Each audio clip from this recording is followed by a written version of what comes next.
Welcome everybody, ladies and gentlemen, boys and girls, to another Redtail Technology continuing education session. This particular session is going to be focusing all on calendar activity management, as well as touching on some tips and tricks, and then lastly, of course, circling around to Retriever. Now, activities are an extremely important part of your CRM, and managing your calendar within Redtail, at least in some manner, is very, very important because activities are just one part of building that paperless paper trail that is so important nowadays and one of the primary reasons that people have a CRM. Now, just as a quick crash course, always keep in mind that activities are always set in the future. Activities are things that we need to do. They are things that are always going to be happening at some point in the future, whether it be an hour in the future, a day, a week, a month, a year, whatever, as long as it is in the future. Activities are designed to answer those questions of what are we doing, when are we going to do it, who are we going to do it for, things like that. Now, things like notes, those exist in the past. Notes are always something that has happened. So I had that phone call. I did that task. I had this appointment. What's really nice about activities is that they become notes when you complete them. And using the Redtail calendar is important for not only all of that, not only the paperless paper trail. It's super important because your activities and your tasks and your calendar items can be attached directly to the contact record.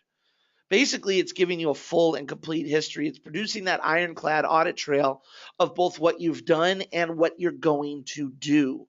And so really quickly, I want to touch on adding an activity and showing you just how to add an activity and some of the best practices in that regard. So we are on our today's page, and I'm actually going to go to our top right-hand corner where it says quick add, and I'm going to click on that. And that quick add is going to give us the ability to add new stuff. So we'll go ahead and we'll click on activities here, and we are going to fill this out. Now, from the today page, we have the contact name. So if this had to do with the contact, we could type in the contact last name of Brown, and that pulls up our contact last names. We've got a lot of Browns here. I'll pick Emmett Brown. And then we would give it a subject such as look up reports for Emmett. I'm going to keep it pretty simple. I'm not going to get very, very specific here. And then we can give it a start date and time or an end date and time, or we can schedule it as all day. Now, an all day event is designed to be like to-do items. So things that don't need to get done specifically at any point in time, like it doesn't have to get done at 10 a.m. or 1 p.m. It just has to get done at some point during the day. That is going to be considered an all-day event. So you'll notice that there is no start time and end time. There's just a date, okay?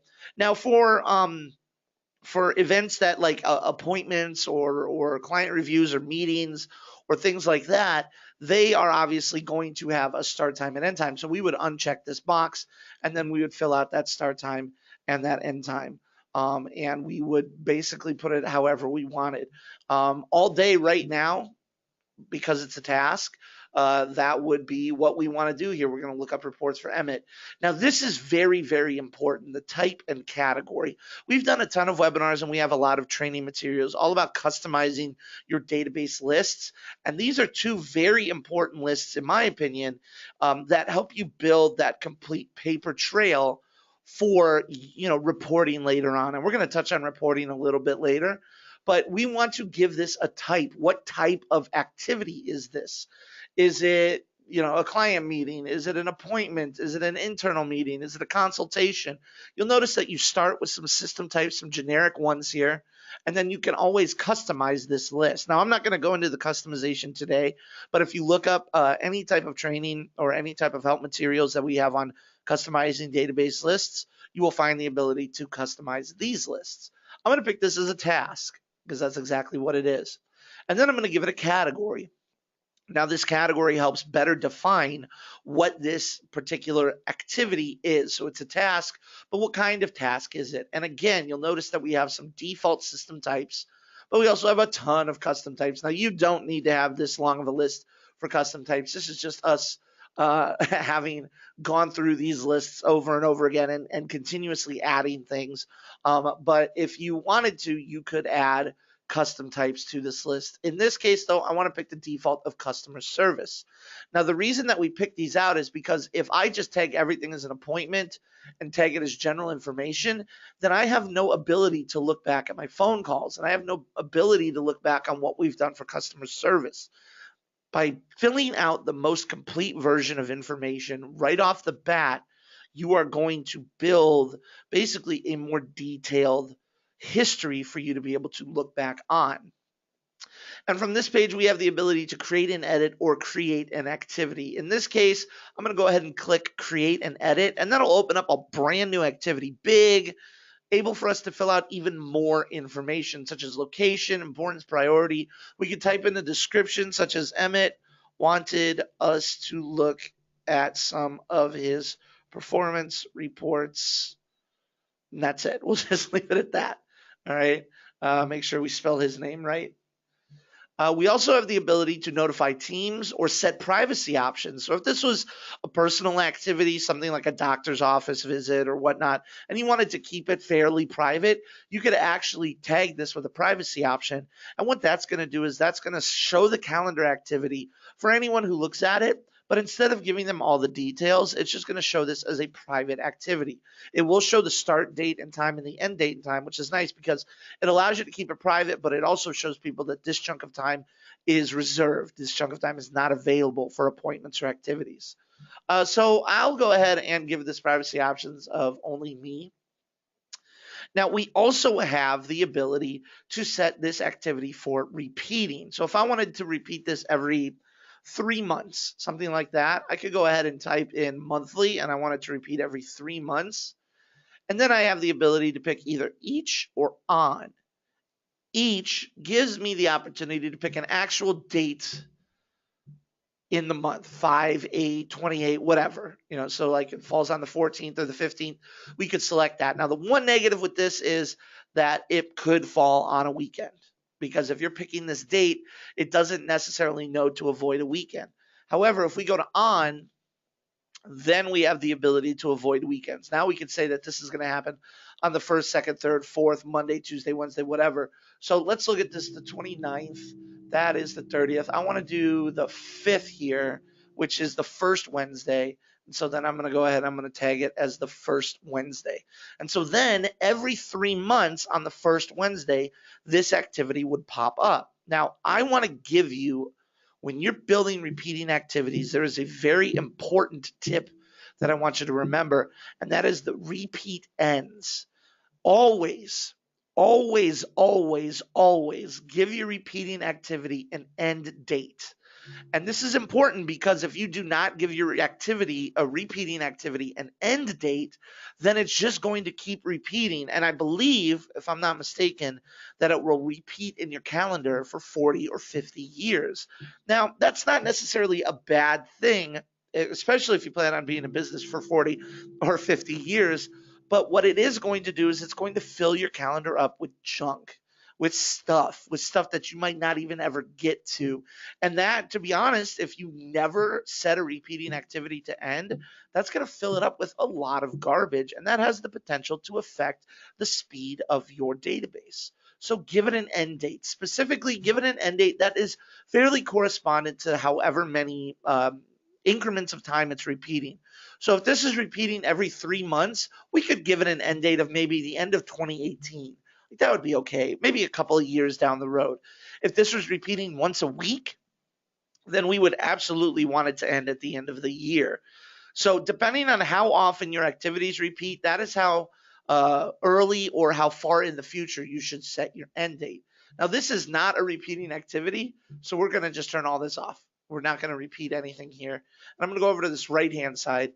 This right-hand side of activities allows you to add additional staff members. So if I wanted to assign this to another individual, I could remove Tucker from this activity and schedule it and give it or assign it to someone else. I can also add additional users on here just by clicking on their name. So if I wanted to add Samantha and Jack to this record, I could do that. And that means that it will show up on all 3 of these users' calendars. Now, the one other thing I want to mention about this is that if any one of these users marks this activity as complete, it will show as complete for all 3 users. That's just an important safety tip to keep in mind.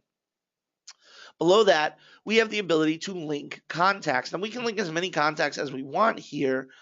So for example, if I wanted to link Emmett's wife, Clara. I could link Emmett's wife, Clara, and she would be a part of this activity, meaning that this activity will show up in her history. This activity will show up on her dashboard, especially once we complete this activity. Now, within Redtail, there is no way of sending clients activities directly, kind of like as a to-do for them. We do have integrations that could help you with that. Such as I believe there is a brand new one that's called Activity Reminder. I believe that's what it's called. I could be wrong. It's something like Appointment Reminder. But basically, what that integration does is it gives you the ability to send out reminders for appointments via email or via text, and then they can respond back whether yes or no. They can confirm the meeting or whatever. So even though Redtail doesn't have built-in ways to reach out to your clients in regards to appointment, check out the integrations that we have because there are some really unique ones that sort of allow you to interact better with your clients in that regard. We also have the ability to add linked notes, linked accounts. We have a number of actions here as well as who created this. I'm going to go ahead and I'm going to save this activity. Now, one other thing that I want to show you about activities is that they are responsive, particularly with that quick add. So I'm going to pull up a record here. I'm going to go to my recently viewed, and I'm going to pull up Marty McFly. So we'll pull up Marty McFly here, and I'm going to do the same thing. You'll notice that we can either add an activity from the center of his page right here, or we can do the quick add. Just click quick add and click add activities. You'll notice though that the activity automatically recognizes that we are on Marty's record. And that's something important to remember. Remember that quick add is responsive. It recognizes what page that you are on. So now that we've added an activity, I want to touch on all the different places you can see activities, starting with the Today page. Now, this is the initial page that you log into when you first log into Redtail. And this page is designed to answer the question, what do I have going on today? That was one of the biggest questions that our users wanted answered. And so that is exactly what this page does.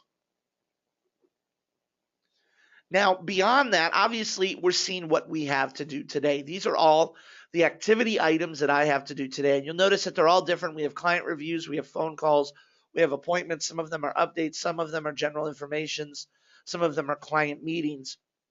If we wanted to roll these over or work with them in bulk, all we have to do is select multiple items here. And then we have the ability to access our activity options up here in the top right. That allows us to mark these as complete. It allows us to reassign them if need be, or it allows us to reschedule them in bulk as well. So this is nice. If I know that I'm going to be out of town, I can go into my activities and I can reassign them to other people to have them take care of it. Now, obviously, you want to be able to look beyond just the today, right? Now, that's important. Today is very, very important. But for a lot of office admins and for a lot of people, they want to look at maybe what they haven't completed or what they have coming up. And that's why we have past due and upcoming, both at the top and at the bottom. We have them both at the top and the bottom just in case you have a really long list of today items. And that way you don't have to keep scrolling up or down. Whether you are at the top or whether you're at the bottom, you can find your past due or your upcoming. So if I click on past due, what that's going to do is it's actually going to take me to the activities tab up at the top here. You'll notice that all those tabs are always there. So if I go back to today, it takes me back to the today tab, but I can go to this activities tab. I can actually go into my preferences and mark this activities tab as my default login page. So if you are an admin that wants to see this page more than anything else, you can set it as your login page. But from here, we have our past due items. And if I wanted to select a few of them, not many, just let's say these 4, I could roll them over. And what that's going to do is that's going to roll them over to today. It's going to take all 4 of those items and make them belong to today. One of the things that I implore you, and this is very important, much like I said, always, always, always give a repeating activity an end date. Never, never, never delete an activity. The only reason you would want to delete an activity is if it was a mistake. That's it. If it was I didn't mean to put this here or I did something wrong, then you can delete that activity. That's fine. But if a client cancels, Don't delete it. Go in and change it. Change that category to a cancellation or change the type to a cancellation. You can actually do that by clicking on this Doug Smith follow-up here, going into your activity and saying that this was a cancellation. Now, not in this one right here in our type. We're going to still want to keep this as phone call. But if we go to our system types, you can see canceled. And because this is tied into Doug Smith, if I save and complete this activity, now it's going to actually go into our history that this was a canceled item. Those things are important. You're going to want to be able to go back and look at how many times Doug canceled on us, because if he canceled on us a dozen times in the last 4 months, well, that's a problem. That's something that we have to bring up with him. Maybe we need to change our client service model in some way, shape, or form. The other thing I want to tell you about this activity tab is that you can customize the dates that you're looking at. So right now we're looking at past due, but we could look at past due in the next 6 months. The most popular one is past due and next 7 days, because it shows us everything that we have not completed yet, which is a lot, to be honest. But if we move on to the next page, it also shows us the things that we need to get done today and the things that we have coming up in the future, whether they be today at a later time or whether they be actually in the future tomorrow or next week. So that is something that you can set that filter date to, and that filter date is going to stick. It's going to remain there. So if I click away from today again and I click back to activities, it remembers my past due in next 7 days. Now, if you pick on upcoming or past due again, it's going to wipe out that past due items, and actually it's gonna wipe out that past due in the next 7 days, and it's gonna show just the past due items. Okay, so keep that in mind as you are changing those. But that is the today page. Wanted to show you how to work with that. The other place that you can see appointments is in the contact record itself. So I'm going to pull up Marty McFly again.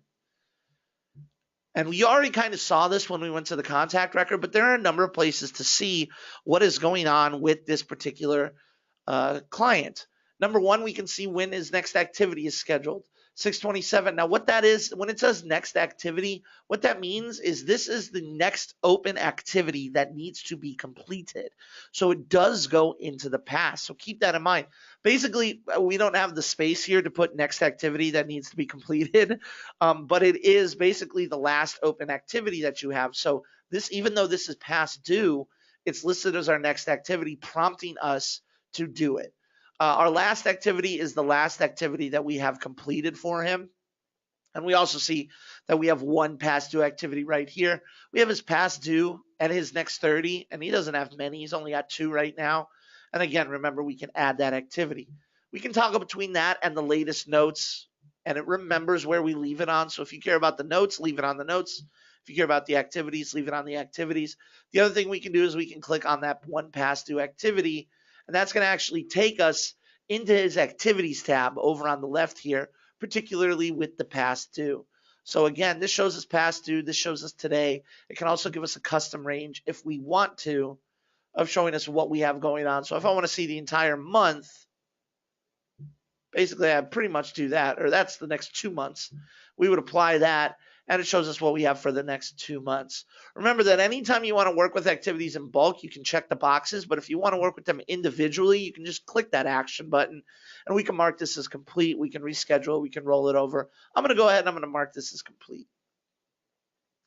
Am I sure? Yes, I do. And now that activity is gone as complete, and now you'll also notice that when we complete activities, they go in as notes, and that's an important thing to remember. Activities become notes. If it's no longer in the future, then it's in the past. And so that's why you want to be diligent with completing your activities, because again, they build that paper trail. We're using Marty McFly and Doc Brown for a reason. It's because it allows you to time travel. It allows you to look backwards in time at what we've done with our clients when we did it for them. The last thing obviously is going to be the calendar. And if we go to our calendar here, right now we're looking at our full open calendar. We got a lot of stuff. You'll notice we got a lot of stuff that's tan, and that is because we have a default set to show our completed activities. Your defaults can be changed in the preferences section by going up to your top right-hand corner and clicking on preferences. And that'll actually detail, what you want to see, how you want to see it on this particular calendar. And we've rolled over quite a few things for today. We're looking at our month view. We could look at our week view. We see what we have going on here. We can also look at a single day view. Particularly, we want to make sure that it focuses on today. And it shows us everything that we have going on. It shows not only everything that we have going on, it shows who it's for. This is for Bruce Wayne. If we hover over those names, we're going to get contact information. It also shows us if we are part of a group activity. So we can definitely go in and we can see Tucker McLaughlin, Jack Burton. Those are the people that are assigned to this activity. So there are a number of views that you can jump from. If you want to jump ahead, instead of just clicking month by month by month or week by week by week, if you want to jump ahead a few months, you can go into this navigate section and you can go as far back or forward as you want. So if I need to look into November, let's go to November 1st. And that brings us to November 1st. Now, I'm pretty sure we're not going to have anything here, which is fine. But that is one quick way to move things around. Oh, there we go. We got a repeating activity there, right there on the we got a biweekly opportunity meeting. Now, anytime we want to go back to today, all you got to do is just click today, and it takes us right back to the week or the day or the month, wherever you're looking at. It takes us right back to today. That actions tab that I touched on before, this is where you can show or hide certain things on your activity, such as client reviews, seminars, workflows, and I didn't mean activity, I meant calendar. The calendar has the ability to show things that are not created on the calendar. This particular session is focusing just on activities and calendar items, but there are a number of other ways to generate dates inside of Redtail. For example, workflow tasks, seminars, client birthdays, client reviews. Those dates are all set up in different areas of the CRM, and then they can be chosen to show on the calendar. So if I want to show my workflow tasks, there we go. My workflow tasks have popped up. Now you also notice that they're black. You'll notice that we got a lot of different colors here. You can change the colors of your calendar by choosing those activity types. Colors are currently only available to be changed by activity type. So we want all of our phone calls to be green. We want all of our appointments to be red, all of our tasks to be blue, all of our lunches to be gray, so on and so forth. This is how you go in and change them. And you can also go and change the completed background color too, because remember, completed activities, they don't disappear. They simply get marked as complete. And if we wanted to show those completed activities, we can just make sure that we have that option triggered, and it actually will show us some of those completed activities. But remember, that has the potential to clog up your calendar if you keep that option open all the time, okay? We also have the ability to select different users that we want to look at, different types, categories. We can pick and choose whatever we want. Now, by selecting nothing, everything is selected, just as a default. Now, if I want to focus on just Tucker, I'll just select Tucker. If I want to focus on just my appointments, I'll just select my appointments.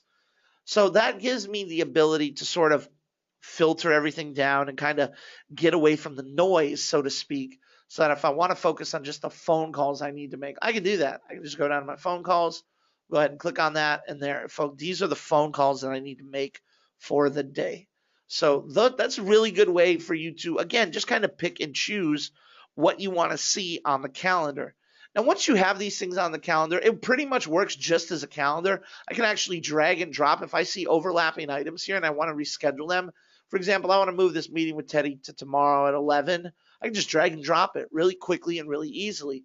If I want to schedule a phone call to be a little bit longer, or any type of calendar activity to be a little bit longer, I can click the bottom and drag it as long as I want, and that now reschedules that activity time.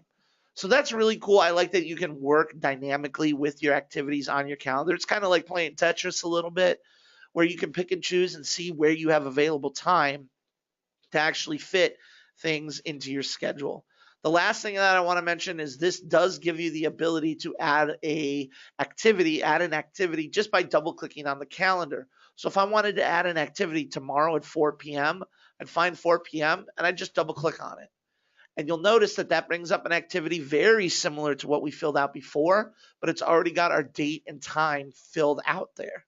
So I really like that. I really like the ability to go in and go and make those changes. And yes, changing these right here, changing them on the calendar does change them within the activity as well. So it literally removes the ability for you to have to go in and change the times manually. Instead of clicking into this activity and opening it up and changing the start time and end time and blah, blah, blah, blah, blah, that's tedious. Nobody likes that. So go ahead and just drag it around, drop it, and now that activity time has been rescheduled. I also want to show you reporting when it comes to activities. Now, I mentioned that you can go to that client record. You can see that once an activity is completed, it becomes a note. We can go in and we can make updates to these activities, but I did want to touch on the reports that are available for activities. So if we click on reports over on the left-hand side and we go to activity reports, you see that we have three types, basically three default settings for our activity reports. Activities by contact is the most common one. That is a wide open report that you can set filters to. Activities assigned by you to other people allows you to see what activities you've delegated. And then activities assigned to you by other people allows you to see what's been delegated to you as a user. But again, the most common one is activities by contact. Now, it starts as a default, and I'm a little zoomed in here so that you can see this as complete as possible. If I were to zoom out a little bit, you'll see exactly what those descriptions look like. This, I believe, is my 100% view, so it looks a lot better than zoomed in 125%. That looks a little garbage, but it's only because I'm zoomed in so that we can see the picture nice and clear for this webinar.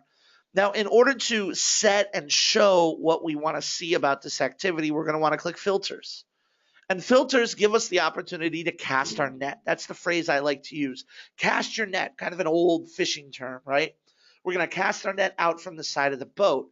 So the start date and the end date, that dictates how far away we're going to cast our net or how close we're going to keep it. So if I want to look at this year, I can go to January 1st, 2017, and look maybe to the end. We'll go all the way to December 31st. Okay. You can go back as far as you want. You can keep this increment of time as wide as you want or as narrow as you want. It's completely up to you. Below that, we choose then how wide this report is going to look or how narrow this report is going to look. So by focusing on a single contact, for example, Marty McFly, just start typing in their name, pulls up all the McFlys. And if I pull up Marty McFly Sr., then this report is only going to focus on Marty McFly. Now, this is probably a useful report to run before a client review or for doing a client update because it allows us to look at all of the activities that we've done for Marty. If we, however, want to keep it wider, then we just get rid of them. And now we're looking at our entire database. What's really cool about subject and description is that these two fields will look for a specific subject word or phrase or look for a specific description word or phrase. So if I wanted to look up everything that had the word lunch in it, I could run that report, I can apply those filters, and now it's actually going to look up every subject that has the word lunch in it. That's really cool. And it's also going to keep our filters with what we initially set. It keeps our start date and time, our end date and time, and it keeps that subject. So that's really cool because we can look for any title, any word in the description. If in the description we say meeting or we say literally anything, you type in Baba Ganoush and you can run that report based off of that word. So whatever is important to you, you can find it in here. We can also pick and choose whether or not we're looking for open activities, completed activities, or both, whether we're looking for repeating or non-repeating activities. If we want to just look at phone calls or appointments or custom types, if we want to look for just things that have been canceled, we could go down there and we could find that category. We also could focus on just our staff members too. What's really nice about this is we could leave everything open and then focus on a particular staff member, and that gives us a staff report. So instead of just doing client-facing reports, you can also do staff-facing reports showing what they've done, showing what we have done, what we have accomplished as a business, as a company. So again, you have the ability to pick and choose pretty much whatever you want. So like if I want to go in here, I want to look at everything that Teddy has done. Let's go ahead and we'll apply that filter here. Let's see how much Teddy's got going on. He's got quite a few going on here. Some of them have been marked as complete. Some of them have not. A lot of them have not. But it looks like we have some that are going in the future, as well as some repeating activities and whatnot getting taken care of and being able to show those repeating activities to Teddy. Now, from this page, we can export this out as a PDF. That's actually just going to look like a basic PDF. We'll pull that up here. We'll get you a look at what that looks like here. Or we can also run, so the export is going to be an Excel spreadsheet. I apologize. It's going to look something like this, just initially. If we want to spread those columns out a little bit, we can do that, get those dates showing up properly, get those times showing up properly. So that's basically your basic spreadsheet, your activities by contact spreadsheet. With the PDF, it's going to look a little bit cleaner, but remember, it's not going to be customizable. And that's kind of an important thing to remember. Excel documents, they look like Excel documents, but you can customize them, you can tweak them. A PDF is going to look a lot like this. There's not a lot of descriptions that we've typed in. It looks a lot better, a lot more organized, but it's not customizable. So keep that in mind, all right? Now, the very last thing that I want to talk about before we get into tips and tricks and whatnot is the Retriever for Tailwag program. Because again, people want to sync to their outlooks. Now, before I get into that, as the duly appointed representative of Redtail, I do want to again reiterate that we think everything should start in Redtail. Every activity should begin in Redtail. Every activity should be completed in Redtail. But we also understand that people use their Outlook calendars to utilize different sites' shared calendars or to sync to their phone. And so we want to give people the ability to do that. And that's why we have Retriever for Desktop. Retriever for Desktop is a Windows-based program that allows you to sync your calendar to your Outlook. And in order to download it, it's very easy. We're just going to go up to the top right-hand corner. We're going to click on Help, and we're going to click Download Retriever for Tailwag. Now, I'm not going to go through the entire setup process here, but I do have Windows, and I am going to swipe over to Windows, so we'll give that a second here. We'll make sure that everybody can see that Windows page. And you'll notice that once I've downloaded it, we have Retriever right there on our desktop. So I'm going to double click on that, and I'm going to open it up. Now, number one, Retriever not only has the ability to sync your calendar, but you can also sync up to 3 quick lists. So you can send contacts from Redtail to your Outlook. Now, your Outlook is not going to make changes to these contacts. Your contacts are just going to be in there mostly just for reference, but you can add quick lists. What I want to focus on are your preferences. By clicking on your preferences, this is where you initially set up your Retriever program. And just for the sake of time, we won't go through every one very, very intricately. Just remember that you can always hover over a question mark when you're setting these up, and you're going to actually get instructions on these. But the point being, with our general preferences, we can actually have Retriever start when we start Windows. This is probably the best setting because we open up Windows, we want our calendar to sync, great, then Retriever is going to start with Windows. We can also choose to have it start minimized down in our system tray right here, so that if we don't want to see a pop-up in our face, it'll start minimized down here and it'll start syncing. What's really important is setting up the auto sync. This auto sync can be set up every 30 minutes, days, hours, really whatever you want. As a recommendation, we recommend that you keep it between 30 minutes and 4 hours. The reason is because syncing takes time. And if you set it to sync every 1 minute, then it's going to want to start a new sync before the old sync has ended, and your computer will start to smoke. Not really, I'm kidding. It's not great. It will run your computer down a lot faster if it is constantly running the command to sync. So usually 30 minutes, I would even say you probably will be okay getting it down to 15 minutes to auto sync. The last thing that I want to touch on here is notify upcoming activities. And what this is this is an independent notification. This is an independent reminder. It has nothing to do with Outlook. It's actually a reminder that comes from this Retriever program, and it's really cool because what people have asked for a lot of the time in the web version of Redtail is for something to pop up in their face. when they have something coming up. And we don't have that. We might have that in the future, but what we do have is the retriever option to notify yourself about upcoming activities. We actually have some people who only sync with retriever to get these pop-ups, because these pop-ups will pop up, they will make a noise, they will flash in your face, reminding you that something is due or something is coming up.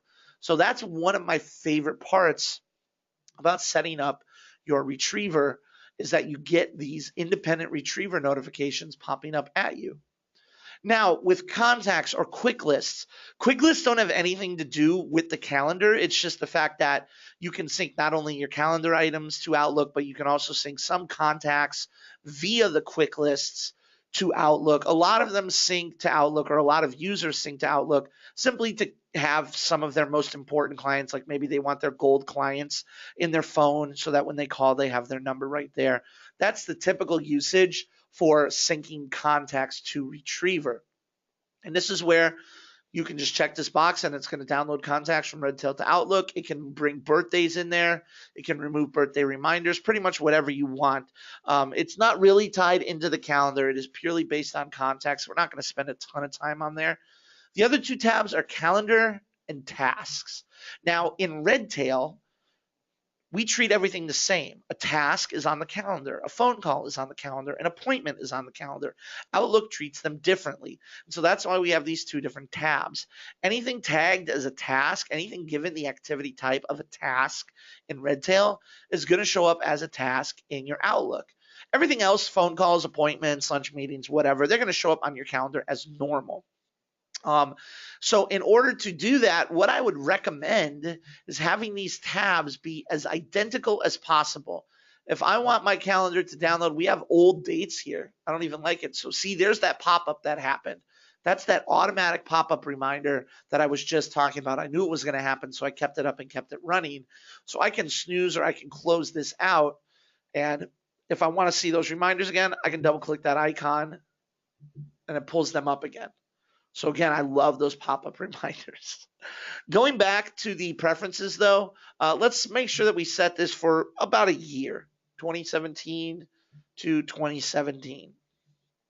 Okay, and I want to do the same thing for tasks. I want to do 2017, 2017. Remember, you want to keep these tabs identical. So 1/1/2017, 12/31/2017. Do we want to download completed items? Meaning if we've marked something as complete in Redtail, do we want to see that in Outlook? Most people have this unchecked. Now this is really nice. Do we want to update Redtail tasks? So what this is going to do is it's going to allow Outlook to send any updates that you make in it to Redtail, whether it be to existing tasks or whether you're creating new activities in Outlook. It can actually create those activities in Redtail. The big thing that I want you to remember is that in Redtail, you have the ability to attach your activities to contacts, things like that. In Outlook, you don't. So if I type in and I create an activity meeting for Bob in Outlook, that'll sync over and it'll look great, but it won't be attached to any Bob. You'll have to go in and attach it after it's synced over, which is not the worst thing in the world. It's just an additional step. So that's why we always recommend, if you're going to create activities, do your best to create them in Redtail first so you get the full functionality of the CRM. We also have the ability to remove those reminder alerts if we see fit, depending on if they're calendars or tasks. Now, you don't have to sync tasks. You don't have to use these. We got to uncheck this box and all this goes away. If you want to just focus on your calendar, that's fine. Also, you could do the inverse. If you don't want to focus on your calendar, but you just want your tasks showing up on your Outlook, you do that as well. It is completely up to you how you want to do it. If you are going to do both, however, again, keep these identical, keep those settings identical, and then that way you won't have any problems. You won't have tasks that stop showing up a certain date. Everything will sync over, okay? Now, I'm not going to actually run a sync right now, so I'm going to just cancel this out because that syncing could take a while. But ultimately, those things will show up in your Outlook, and it will allow you, again, to sync your Outlook to Redtail. And that is really it in terms of covering all of the calendar, and all of the ways you can add activities and setting up your retriever. Now, keep in mind that if you do have any questions about any of this, you can always find the retriever setup on our Redtail help desk. As a matter of fact, you can just click help. And what that's going to do is that's actually going to pull up our, oh, it looks like my internet in my web version of, or my Parallels version is not working. So I apologize for that.